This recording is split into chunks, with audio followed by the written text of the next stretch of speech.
Welcome to English campus. हम देखेंगे business words यानी कि व्यवसाय से जुड़े शब्दों के बारे में। सबसे पहला है व्यवसाय, जिसे इंग्लिश में कहते हैं इंडस्ट्री।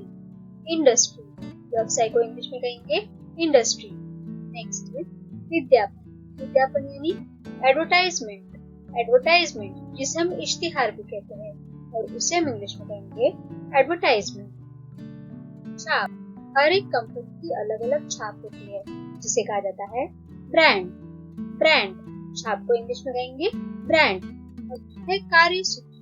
कार्यसूची यानी कि काम करने की यादी या सूची और इसे इंग्लिश में कहते हैं एजेंडा। एजेंडा कार्यसूची को इंग्लिश में कहेंगे एजेंडा। मालिक जिन्हें कहेंगे एम्प्लॉयर। एम्प्लॉयर मालिक को इंग्लिश में कहेंगे एम्प्लॉयर और उनके नीचे जो काम करने वाले कर्मचारी होते हैं उन्हें कहेंगे एम्प्लॉय।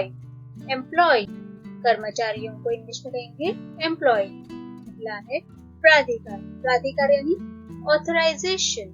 ऑथराइजेशन यानी कि ऐसी क्रिया जो कर्मचारियों को काम करने की अनुमति देता है, तो प्राधिकार को हम इंग्लिश में कहेंगे ऑथराइजेशन।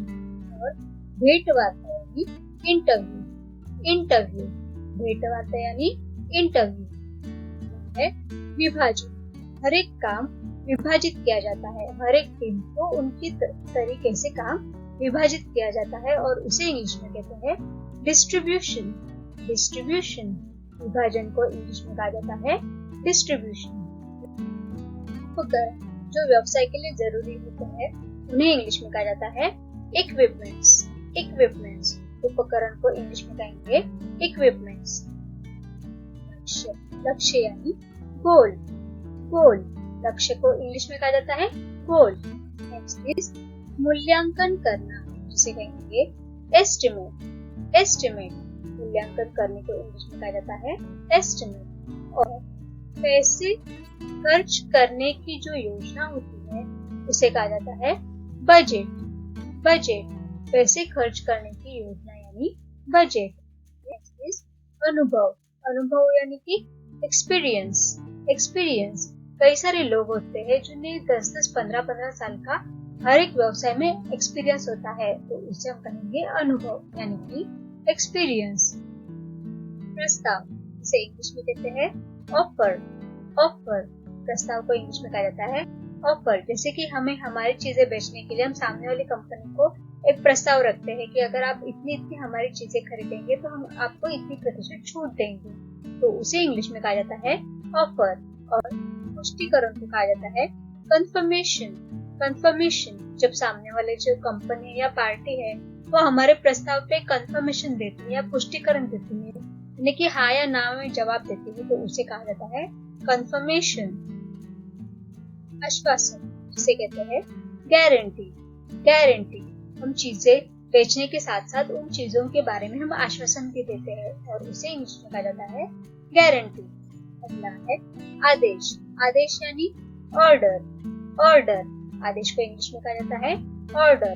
नेक्स्ट इज उत्पादन। उत्पादन को कहेंगे आउटपुट। आउटपुट उत्पादन को इंग्लिश में कहा जाता है आउटपुट। तो उत्पाद यानी प्रोडक्ट। प्रोडक्ट उत्पाद को इंग्लिश में कहेंगे प्रोडक्ट। और उसकी जो कीमत होती है उन्हें कहते हैं कॉस्ट। कॉस्ट कीमत को इंग्लिश में कहा जाता है कॉस्ट।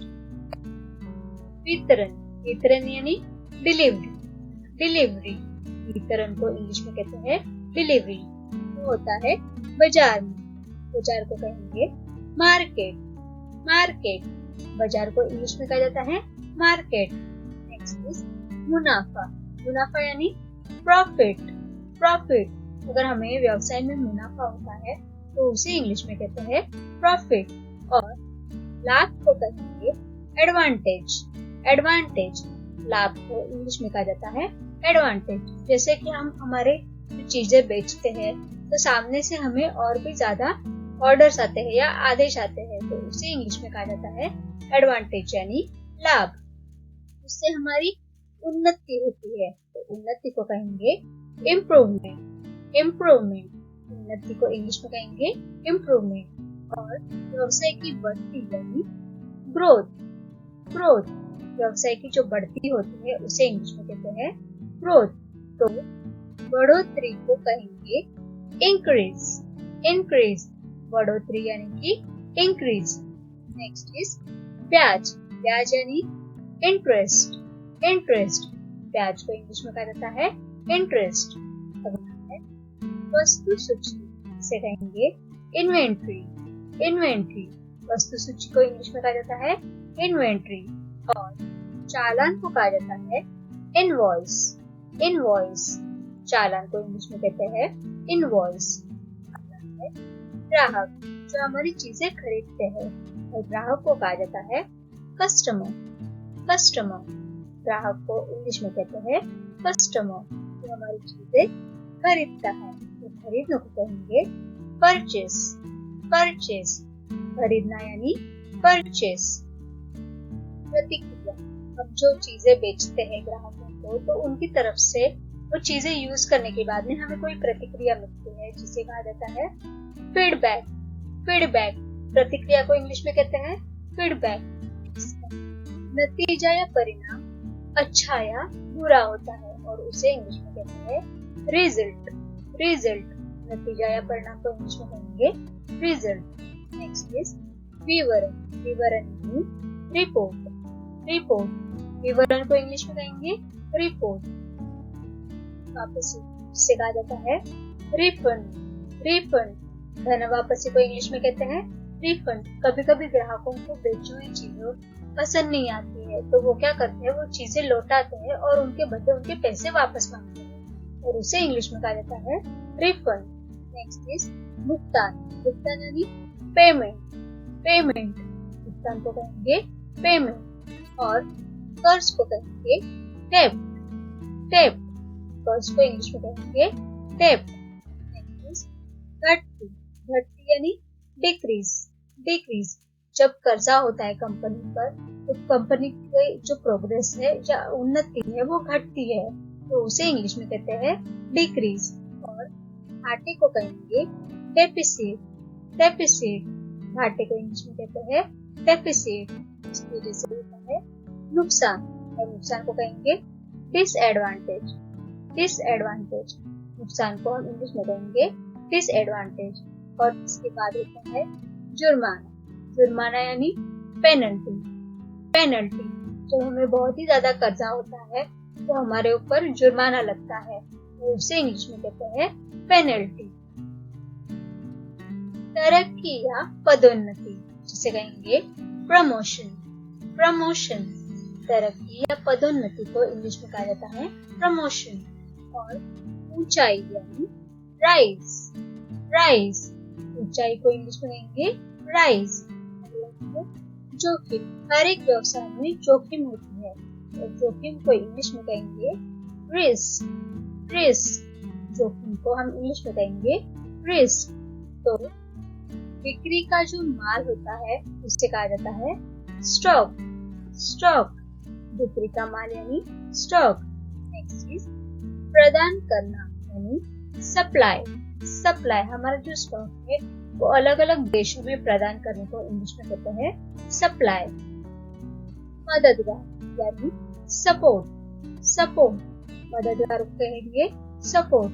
तो दलाली को कहा जाता है कमीशन, कमीशन हमारी चीजें बेचने के लिए कोई कोई जो व्यक्ति है वो बीच में दलाली करते हैं यानी कि हमें दूसरी पार्टी से दूसरी कंपनी से मिलवाने का काम करते हैं और उसके बदले वो हमारे से कुछ पैसे लेते हैं तो उसे कहते हैं कमीशन यानी कि दलाली। है सार्वजनिक छुट्टी यानी पब्लिक हॉलिडे, पब्लिक हॉलिडे यानी सार्वजनिक छुट्टी। व्यापार चिन्ह इसे कहा जाता है ट्रेडमार्क, ट्रेडमार्क व्यापार चिन्ह को इंग्लिश में कहते हैं ट्रेडमार्क। अगला है हड़ताल, हड़ताल यानी स्ट्राइक, स्ट्राइक कभी कभी जो कामगार है या कर्मचारी है वो हड़ताल पे चले जाते हैं क्योंकि उनको उनकी जो वेतन है या पगार है वो बढ़ा के चाहिए रहते हैं या और भी कोई चीजें उनको चाहिए रहती है तो वो क्या करते हैं हड़ताल करते हैं और हड़ताल को इंग्लिश में कहा जाता है स्ट्राइक। अतिरिक्त समय यानी कि ओवर टाइम, ओवर टाइम अतिरिक्त समय तक काम करने को इंग्लिश में कहते हैं ओवर टाइम। थोक विक्रेता जिन्हें कहा जाता है होलसेलर। होलसेलर जो कारखाने से या कंपनियों से बड़ी संख्या में माल खरीदते हैं उन्हें कहा जाता है होलसेलर। नेक्स्ट इज सुविधाएं। कर्मचारियों को अलग अलग सुविधाएं प्रदान की जाती है और इसे कहते हैं फैसिलिटीज। फैसिलिटीज सुविधाएं यानी कि फैसिलिटीज। और वेतन को कहेंगे सैलरी। सैलरी वेतन को हम इंग्लिश में कहेंगे सैलरी। नेक्स्ट इज बीमारी छुट्टी यानी सिक लीव। सिक लीव कोई कर्मचारी बीमार होता है और बीमारी छुट्टी लेता है तो उसे कहा जाता है सिक लीव। प्रसूति छुट्टी को कहा जाता है मटर्निटी लीव। मटर्निटी लीव यानी कि प्रसूति छुट्टी। नेक्स्ट इस्तीफा देना यानी रिजाइन। रिजाइन इस्तीफा देने को इंग्लिश में कहा जाता है रिजाइन। और लास्ट है पद से हटाना। और जब कभी कंपनी या फिर मालिक जो है वो कर्मचारी को पद से हटाता है तो उसे इंग्लिश में कहा जाता है डिसमिस। डिसमिस पद से हटाने को इंग्लिश में कहा जाता है dismiss. Thanks for watching. Please do like, share and subscribe to my channel. Thank you.